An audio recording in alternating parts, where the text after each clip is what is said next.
All of you, now we are going to start next unit, that is nothing but heat treatment of steels. So third unit start చేస్తున్నామా. Again coming to third unit, it is based on the heat treatment processes to the steels. So జనరల్గా use చేసే steel elements ఏవైతే ఉన్నాయో and వాటికి heat treatment చేయడం వల్ల how they behave and what are the types of heat treatments అనేవి discuss చేద్దాం. So first of all heat treatment ఎలా చేస్తారో ఆ చేయడం వల్ల రిజల్ట్ ఏంటి చూస్తే, heat treatment involves the use of heating or chilling normal to extreme temperature. So ఏదైనా మెటల్ ఏదైతే ఉంటుందో ఆ మెటల్ని తీసుకున్నప్పుడు ఆ మెటల్ని నార్మల్ టెంపరేచర్ కన్నా ఎక్స్ట్రీమ్ టెంపరేచర్ దగ్గర మనం హీటింగ్ చేయడం కానీ ఆర్ కూల్ చేయడం కానీ జరిగితే, సో అట్ దట్ కండిషన్ మనకు కావాల్సిన ప్రాపర్టీస్ ఏవైతే ఉన్నాయో either it may be hardening కానీ ఆర్ సాఫ్టనింగ్ కానీ మెటీరియల్కి పాసిబుల్ అవుతుందమ్మా. So cooling or heating at extreme levels అంటే నాట్ ఎట్ నార్మల్ కండిషన్స్లో కాకుండా ఎక్కువ టెంపరేచర్స్ని ఇంక్రీజ్ చేయడం కానీ ఆ డిక్రీజ్ చేయడం కానీ జరిగితే we can get that desired properties of hardness or softness అమ్మ. అండ్ ఇక్కడ మెటల్ వర్కింగ్ హీట్ ట్రీట్మెంట్ అంటే మెటల్ వర్కింగ్ ప్రాసెస్ అమ్మ. అండ్ దీనివల్ల physical and chemical properties of metal అనేది వేరీ అవుతుంది. So chemical properties and physical properties అనేవి vary అవుతాయమ్మా. And ఇక్కడ జనరల్గా తీసుకుంటే మెటలాజికల్ అప్లికేషన్స్ కోసం we can use this heat treatment processes. And ఈ హీట్ ట్రీట్మెంట్ అనేది controlled by heating and cooling after there physical and mechanical properties. So జనరల్గా heat treatment అనేది హీట్ చేయడం ఆర్ కూల్ చేయడం అనేది based on the physical and mechanical ప్రాపర్టీస్ని base చేసుకొని and without changing of the shape of the product and size of the product ఏదైతే ఉంటుందో ఆ ప్రోడక్ట్ షేప్ చేంజ్ చేయకుండా మనకు కావాల్సిన డిజైర్డ్ ఫిజికల్ అండ్ మెకానికల్ ప్రాపర్టీస్ని కానీ వేరీ చేస్తే that is known as heat treatment అంటారు. అండ్ ఇక్కడ స్టీల్స్లోకి వచ్చేసరికి పర్టికులర్గా suitable for heat treatment. So steels అనేవి హీట్ ట్రీట్మెంట్కి చాలా బెనిఫిటబుల్గా ఉంటాయమ్మా. సో ఇక్కడ ఇవి హీట్ ట్రీట్మెంట్కి గుడ్ రెస్పాన్స్ అనేది ఉంటుంది. అంటే మనకు కావాల్సిన ప్రాపర్టీ ఏదైతే ఉందో అది ఈజీగా అటైన్ చేసుకోవచ్చమ్మా. And commercial use of steels exceeds that of any other metals. So మనం జనరల్గా స్టీల్స్ అనేవి ఇండస్ట్రియల్ వైజ్గా అండ్ కమర్షియల్ వైజ్గా యూజ్ చేస్తున్నాం. సో టూ కండిషన్స్లో కూడా హీట్ ట్రీట్మెంట్ చేయడం వల్ల స్టీల్స్లో ఫామ్ అయ్యే ప్రాపర్టీస్ ఏవైతే ఉన్నాయో అవి ఈజీగా ఆర్ వెరీ స్పీడ్గా ఇంప్రూవ్ అవుతూ ఉంటాయమ్మా. అండ్ నెక్స్ట్గా వచ్చేసరికి ఈ హీట్ ట్రీట్మెంట్ జరగడం వల్ల ఫేస్ ట్రాన్స్ఫర్మేషన్ అనేది జరుగుతుందమ్మా. అంటే like liquid to metal or metal to solid or other geometrical conditions కానీ లేకపోతే మైక్రోస్ట్రక్చరల్ కండిషన్స్ కానీ వేరీ అవుతాయమ్మా by using of heat treatment. Heating and microstructure in solid స్టేట్కి వచ్చేసరికి ఫైనల్గా మైక్రోస్ట్రక్చర్ అనేది వేరీ అవుతూ వస్తుందమ్మా.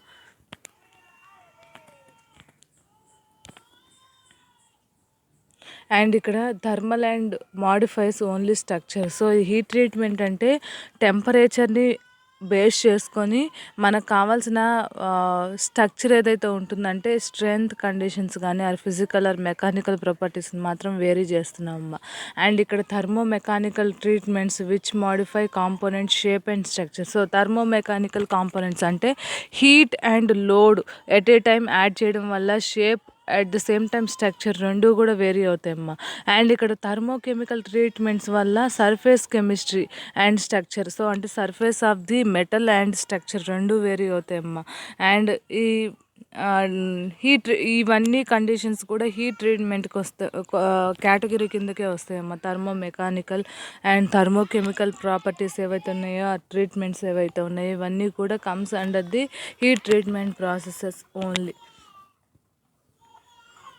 And why we need to do the heat treatment అమ్మ. సో హీట్ ట్రీట్మెంట్ చేయడం కోసం చేయాల్సిన మెయిన్ రీజన్స్ ఏంటంటే పర్పసెస్ ఏంటంటే improvement in ductility. So ductility improve చేసుకోవడం కోసం and relieving internal stresses. So జనరల్గా బాడీని రిక్వైర్డ్ షేప్స్లోకి కన్వర్ట్ చేసినప్పుడు ఆ బాడీలో జనరల్గా స్ట్రెసెస్ అనేవి డెవలప్ అవుతాయి అమ్మ ఇంటర్నల్గా.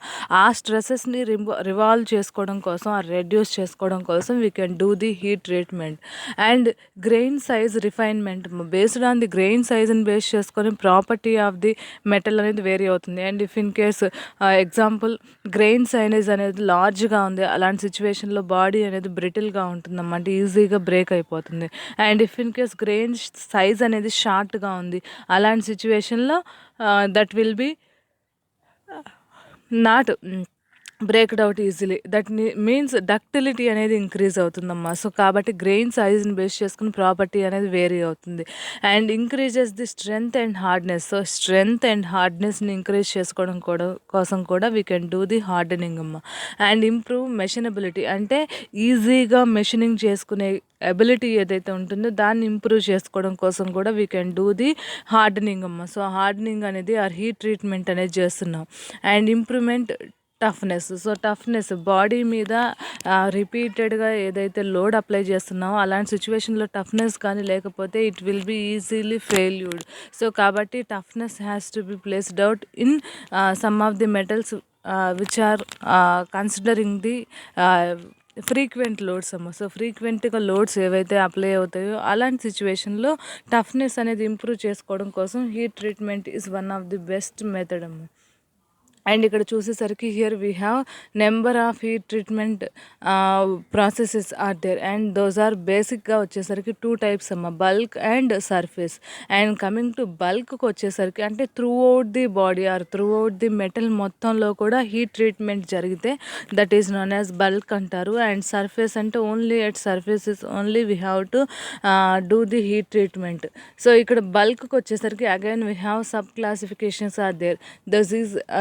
Those are annealing and normalizing and hardening and tempering and astempering and martempering. So ఇవన్నీ కూడా టైప్స్ అమ్మ. అండ్ కమింగ్ టు అనలింగ్కి వచ్చేసరికి సబ్ క్లాసిఫికేషన్స్ అనేవి ఉన్నాయి. Full annealing, recrystallization annealing and self relief annealing and spheroidization annealing అమ్మ. So ఇవన్నీ కూడా types comes under the bulk heat treatment. And coming to surface heat ట్రీట్మెంట్కి వచ్చేసరికి we have 2 classifications are there. Those are thermal and thermochemical అమ్మ. And థర్మల్కి వచ్చేసరికి డైరెక్ట్గా హీట్ని అప్లై చేయడాన్ని థర్మల్ హీట్ ట్రీట్మెంట్ అంటారు. అండ్ థర్మల్కి వచ్చేసరికి డైరెక్ట్గా ఫ్లేమ్ యూస్ చేసి అంటే మంట డైరెక్ట్గా అప్లై చేసుకొని హీట్ ట్రీట్మెంట్ చేయడం. నెక్స్ట్ ఇండక్షన్ టైప్ అమ్మ. సో ఇండక్షన్ టైప్ అంటే by using of inductive position we can improve the or we can give the heat.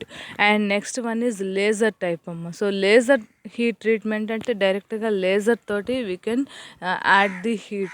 And next one is electrothermal heat treatment. So electrothermal heat treatment ki vachesariki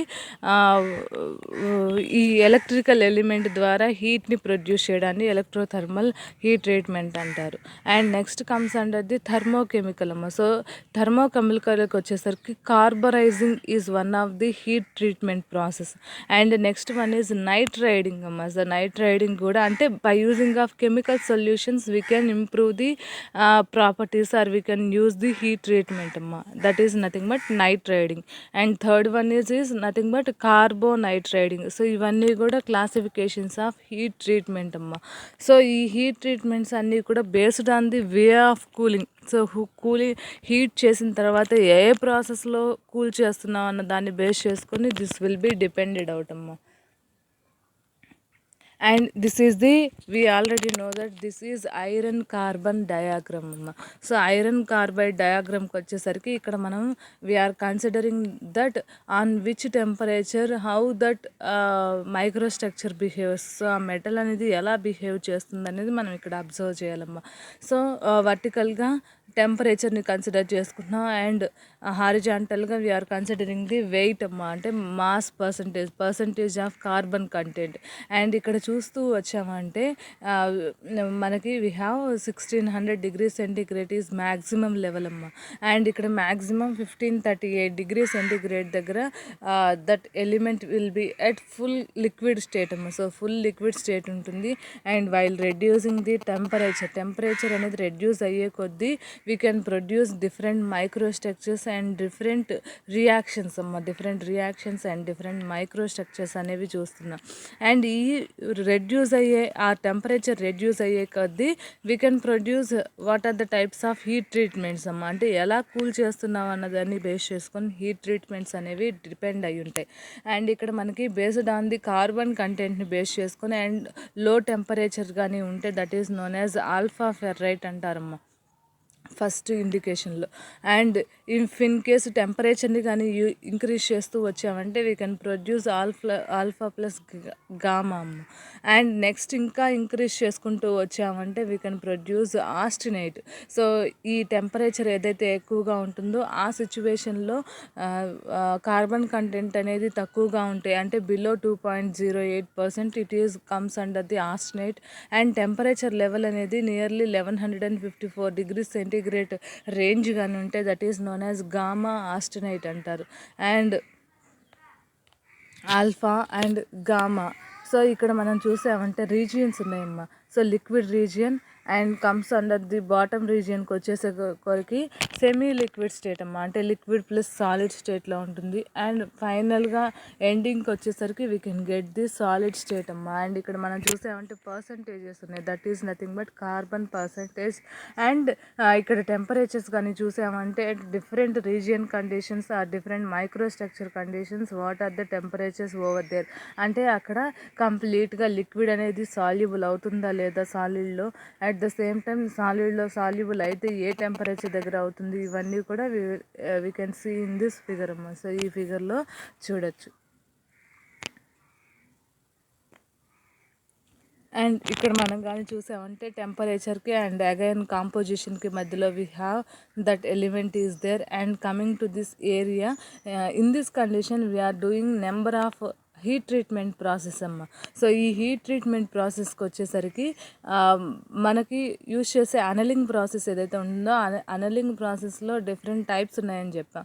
and ఇక్కడ grey colour ఏదైతే ఉందో that indicates the full annealing అమ్మ. So full annealing. So ఈ full annealing ఏదైతే ఉంటుందో that will comes under the temperature range condition. Temperature range and at the same time carbon content అమ్మ. Carbon కంటెంట్ని base చేసుకొని vary అవుతుంది. Next pink colour ఏదైతే ఉంటుందో that is nothing but spheroidising అమ్మ. So this is also one of the type of annealing process. So ఇవన్నీ కూడా మనం నెక్స్ట్ క్లాసెస్ కమింగ్ క్లాసెస్లో డిస్కస్ చేద్దాం. And next one is normalising అమ్మ. సో లైట్ పింక్ కలర్ ఏదైతే ఉంటుందో దట్ ఇండికేట్స్ ది నార్మలైజింగ్. అంటే ఇక్కడ టెంపరేచర్ అనేది రెడ్యూస్ అవుతున్న కొద్దీ అండ్ టైం టేకింగ్ ప్రాసెస్ని బేస్ చేసుకొని we can produce different heat treatment process on this phase diagram అమ్మ. ఈ ఫేజ్ డయాగ్రామ్లో డిఫరెంట్ హీట్ ట్రీట్మెంట్ ప్రాసెస్ని మనం చూస్తున్నాం. అండ్ ఇక్కడ ఈ phases depending on temperatures. So టెంపరేచర్ని బేస్ చేసుకుని ఈ ఫేజ్ డయాగ్రామ్ అనేది ఉందని చెప్తున్నా. అండ్ ఇక్కడ మనం చూస్తే at room temperature is alpha. So మనం చూసామంటే ఆల్ఫా ఫెర్రైట్ అన్నాం, అంటే ఎట్ మినిమమ్ ఆర్ లో టెంపరేచర్స్ దగ్గర వీ కెన్ ప్రొడ్యూస్ ఆల్ఫా అమ్మ. సో దాన్ని ఆల్ఫా అంటారు అండ్ కాల్డ్ ఫెర్రైట్ అని కూడా అంటారు. And the structure is BCC అమ్మ, అంటే బాడీ సెంటర్డ్ క్యూబిక్ స్ట్రక్చర్ అనేది ఫామ్ అవుతుంది ఇక్కడ. And while increasing the temperature to 912 degrees centigrade అమ్మ. 912 degrees సెంటీగ్రేడ్ దగ్గర కానీ టెంపరేచర్ని ఇంక్రీజ్ చేస్తూ వస్తే అక్కడ ఫెర్రైట్ అనేది గామాగా మారుతుంది, అంటే టెంపరేచర్ రెడ్యూస్ అవ్వడం వల్ల. దీన్నే ఆస్టినైట్ అంటారమ్మ. సో ఆ టెంపరేచర్ ఇంక్రీజ్ అవ్వడం వల్ల ఆస్టినైట్ అంటారు. అండ్ ఈ రేంజ్లో మైక్రో స్ట్రక్చర్ అనేది ఫేస్ సెంటర్డ్ క్యూబిక్ లాగా ఫామ్ అవుతుందమ్మ. అండ్ ఇక్కడ 1394 degrees సెంటీగ్రేడ్ దగ్గరికి వచ్చేసరికి ఇది డెల్టాగా ఫామ్ అవుతుంది. And again in this delta region we can produce body centred cubic region అమ్మ. So body centred cubic region అనేది ఫామ్ అవుతుంది. అండ్ జనరల్గా ప్యూర్ ఐరన్, అంటే without adding of carbon will be melted at 1539 degrees centigrade. మన గ్రాఫ్లో కానీ చూసామంటే maximum range of melting చూస్తే 1539 degrees సెంటీగ్రేడ్ అమ్మ. సో ఇది ప్యూర్ ఐరన్, అంటే without adding of carbon will be melted out over there.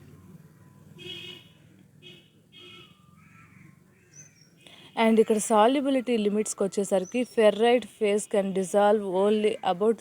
So solubility అంటే ఒక ఎలిమెంట్లో ఇంకొక ఎలిమెంట్ అనేది ఎంతవరకు సాల్యుబుల్ అవుతుంది, ఏ రేంజ్ దగ్గర మ్యాక్సిమం సాల్యుబిలిటీ అవుతుందో చూద్దామమ్మా. సో జనరల్గా ఫెర్రైట్ ఫేజ్కి వచ్చేసరికి ఫెర్రైట్ ఫేజ్లో అంటే మినిమం టెంపరేచర్ రేంజ్ ఫేజ్లోకి వచ్చేసరికి 0.022% ఆఫ్ కార్బన్ అనేది 723 degrees Celsius దగ్గర కంప్లీట్గా సాల్యుబుల్ అవుతుందమ్మా ఐరన్ లోపల. అండ్ ఇక్కడ నెక్స్ట్ కండిషన్కి వచ్చేసరికి ఆస్టినైట్ కన్ dissolve up to about 2.1% of carbon అమ్మ. సో ఫెర్రైట్ అనేది 723 degrees Celsius దగ్గర 0.022% ఆఫ్ కార్బన్లో సాల్యుబుల్ అయితే ఆస్టినైట్ అనేది 2.1% ఆఫ్ కార్బన్ లోపల 1130 degrees Celsius దగ్గర డిజాల్వ్ అవుతుందమ్మా. అండ్ ఇక్కడ difference in solubility between alpha and gamma provides opportunities for strengthening by heat treatment అమ్మా. సో ఈ సాల్యుబిలిటీని బేస్ చేసుకొని జనరల్గా ఈ స్ట్రెంథనింగ్ ఎలిమెంట్స్ అనేవి వేరీ అవుతూ వస్తున్నాయి. అంటే మెటల్ అనేది ఎలా బిహేవ్ చేస్తుంది అనేది బేస్డ్ ఆన్ ది సాల్యుబిలిటీని బేస్ చేసుకొని వేరీ అవుతుందమ్మా. And effects of heat treatment జరగడం వల్ల బాడీ అనేది ఎలా ఎఫెక్ట్ అవుతుందో చూద్దామమ్మా. సో ఫస్ట్ టూ categories ఉన్నాయి. Annealing and normalising is one of the method of heat treatment and hardening or quenching is one of the method of heat treatment అమ్మ. So ఈ annealing and నార్మలైజింగ్కి వచ్చేసరికి this will be done on furnace అమ్మ. So ఫర్నేస్లో స్లోగా కానీ cool చేస్తే అనలింగ్ and normalising అంటారు. అండ్ హార్డనింగ్ అండ్ క్వంచింగ్ చేయడం కోసం డిఫరెంట్ మెథడ్స్ ఉన్నాయి. ఎయిర్ కూలింగ్ అంటే డైరెక్ట్గా ఎయిర్లో ప్లేస్ చేసి కూల్ చేయడం, లేదంటే ఆయిల్లో డిప్ చేసి ఆ టెంపరేచర్ని రెడ్యూస్ చేయడం, లేదంటే వాటర్లో డిప్ చేసి ఆ టెంపరేచర్ని రెడ్యూస్ చేయడం. ఇవన్నీ 3 మెథడ్స్ అమ్మ. అండ్ ఈ అనలింగ్ అండ్ నార్మలైజింగ్ చేయడం వల్ల ఏమవుతుందంటే body softer and less strong అవుతుంది. అంటే దీనివల్ల బాడీ అనేది ఎక్కువ డక్టైల్ అవుతుంది అండ్ స్ట్రాంగ్నెస్ అనేది ఆ స్ట్రెంగ్త్ అనేది రెడ్యూస్ అవుతుందమ్మా. అండ్ డక్టిలిటీ అనేది ఇంక్రీజ్ అవుతుంది. అండ్ ఇంటర్నల్ స్ట్రెసెస్ ఏవైతే ఉన్నాయో అవి రెడ్యూస్ అవుతాయమ్మా, బాడీలో డెవలప్ అయిన ఇంటర్నల్ స్ట్రెసెస్ అనేవి. Next less distortion and cracking. అంటే వైల్ డూయింగ్ ది మెషినింగ్ జరిగేటప్పుడు బాడీ అనేది ఈజీగా క్రాక్స్ ఫామ్ అవ్వకుండా ఆర్ బ్రేక్ అయిపోకుండా ఉండడానికి ఈ హార్డనింగ్ అనేది అనలింగ్ అండ్ నార్మలైజింగ్ అనేది యూజ్ అవుతుందమ్మా. Next one is hardening or quenching వచ్చేసరికి ఈ మెథడ్లో we can improve the hardness and strength అమ్మ. సో స్ట్రాంగ్గా ఉంటుంది బాడీ అనేది ఆర్ మెటల్ అనేది, హార్డ్నెస్ అనేది ఇంక్రీజ్ అవుతుందమ్మా. అండ్ ఈ ఇంక్రీజ్ అవ్వడం వల్ల ఆబ్వియస్లీ బ్రిటిల్ నేచర్లో ఉంటేనే మనకి హార్డ్నెస్ అనేది ఇంక్రీజ్ అవుతుంది. అండ్ దీనివల్ల ఏమవుతుందంటే ఇంటర్నల్ స్ట్రెసెస్ అనేవి ఎక్కువ అవుతాయమ్మా. ఈ హార్డ్నెస్ ఇంక్రీజ్ అవ్వడం వల్ల ఇంటర్నల్ స్ట్రెసెస్ ఏవైతే డెవలప్ అవుతున్నాయో అవి ఇంక్రీజ్ అవుతాయి. అండ్ దీనివల్ల ఏమవుతుందంటే బాడీ బ్రిటిల్గా ఉంది అంటే మెషినింగ్ జరిగేటప్పుడు ఆ బాడీ అనేది ఇంటర్నల్ క్రాక్స్ కానీ ఆర్ ఎక్స్టర్నల్ క్రాక్స్ కానీ ఫామ్ అవ్వచ్చు. అండ్ సమ్ ఆఫ్ ది సిచ్యువేషన్లో distortion nothing but failure of the body will also be happened out అమ్మా. So failure of the body కూడా ఫామ్ అవ్వచ్చు. సో కాబట్టి these are the 2 differences. So annealing and normalising చేయడం వల్ల బాడీని soft and డక్టైల్గా change చేసుకోవచ్చు. అండ్ హార్డనింగ్ అండ్ క్వంచింగ్ చేయడం వల్ల బాడీని బ్రిటిల్ అండ్ హార్డ్ అండ్ స్ట్రాంగ్గా చేసుకోవచ్చు అమ్మా. So these are the 2 heat treatment process and వీటిని డీటెయిల్డ్గా we will discuss in next class. And if you have any doubt during this topic, you may ask in next class.